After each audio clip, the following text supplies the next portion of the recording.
सोमवार को केंद्र सरकार ने काले धन पर लगाम लगाने के लिए एक बार फिर आयकर कानून में बड़ा संशोधन करने का प्रस्ताव संसद में पेश किया था। मंगलवार को लोकसभा ने इस बिल को ध्वनिमत से पास कर दिया। बिल की अहमियत के चलते सरकार की ओर से दोपहर बाद इसे चर्चा और पारित करने के लिए सदन के सामने रखा गया। लोकसभा अध्यक्ष सुमित्रा महाजन ने सदस्यों से इस पर चर्चा करने को कहा, लेकिन विपक्ष हंगामे पर अड़ा रहा। हंगामे के बीच ही लोकसभा अध्यक्ष ने बिना चर्चा के कराधान विधि दूसरा संशोधन विधेयक 2016 को सदन से पारित करा दिया। The way all of you are behaving, it is impossible to have a discussion on this bill. So, honorable members will appreciate that this bill is required to be considered and passed by this House. Therefore, I put further motions in regard to the bill direct to the vote of the House. ये विधेयक आयकर अधिनियम 1961 और वित्त अधिनियम 2016 में संशोधन करने वाला है और इसका मकसद पुराने नोटों के बंद करने के बाद बैंक में किए गए बेहिसाबी नकद डिपॉजिट पर जुर्माना लगाना है। बिल पर सदन में अपनी बात रखते हुए वित्त मंत्री ने कहा कि जिन लोगों ने गैर कानूनी तरीके से अपने पैसे बदले हैं, उनके लिए कानून में बदलाव किया जा रहा है। बाजार की इन हरकतों को देखने के बाद सरकार ने अपनी योजना के तहत इनकम टैक्स के कानून में और फाइनेंस बिल में ये संशोधन सरकार लाई है। इस नए कानून के प्रावधानों के मुताबिक 8 तारीख के बाद बैंक में जमा अघोषित आय पर पेनल्टी और सरचार्ज को मिलाकर प्रधानमंत्री गरीब कल्याण योजना के तहत कुल 50% टैक्स देना होगा।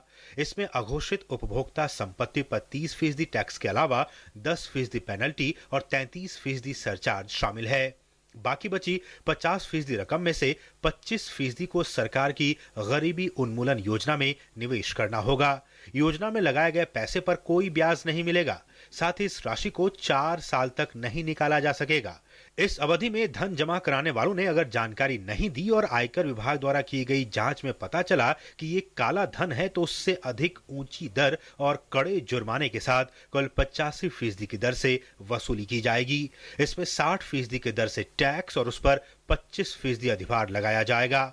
साथ ही अगर जांच अधिकारी को उचित लगता है तो वो 10% जुर्माना भी लगा सकता है। तलाशी और जब्ती के मामलों में जुर्माने के लिए मौजूदा प्रावधान बदल दिए गए हैं। जब्ती के बाद अगर आय को स्वीकार कर लिया जाता है और उसका ब्यौरा दाखिल कर टैक्स का भुगतान किया जाता है, तो ऐसे मामलों में टैक्स की दर 30% का जुर्माना लगाया जाएगा। अन्य मामलों में यह जुर्माना 60% की दर से होगा। जो केंद्र की सरकार को इससे साधन मिलेंगे, जो आज तक काले धन में छुपे हुए थे, उन साधनों को गरीब कल्याण कोष के रूप में बढ़ाया जाएगा और ग्रामीण क्षेत्रों में गरीबी उन्मूलन करने के लिए उस सारे कोष को लगाया जाएगा। सरकार के मुताबिक इस योजना में आई राशि का उपयोग सिंचाई, आवास, शौचालय, बुनियादी ढांचा, प्राथमिक शिक्षा, प्राथमिक स्वास्थ्य और आजीविका जैसी परियोजनाओं में किया जाएगा।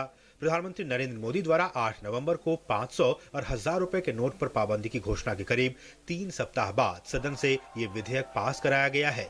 गुरुवार को पीएम ने अचानक कैबिनेट बैठक बुलाकर इस विधेयक को मंजूरी दी थी। अब लोकसभा से पास होने के बाद ये बिल राज्यसभा में जाएगा। क्योंकि बिल को धन विधेयक के तौर पर पेश किया गया है, इसलिए इसे राज्यसभा में पारित कराना जरूरी नहीं है। हालांकि वहां से वापस बिल लोकसभा में आएगा और फिर राष्ट्रपति की मंजूरी के बाद ये लागू हो जाएगा। पार्लियामेंट टीम के साथ न्यूज़ टाइम डेस्क।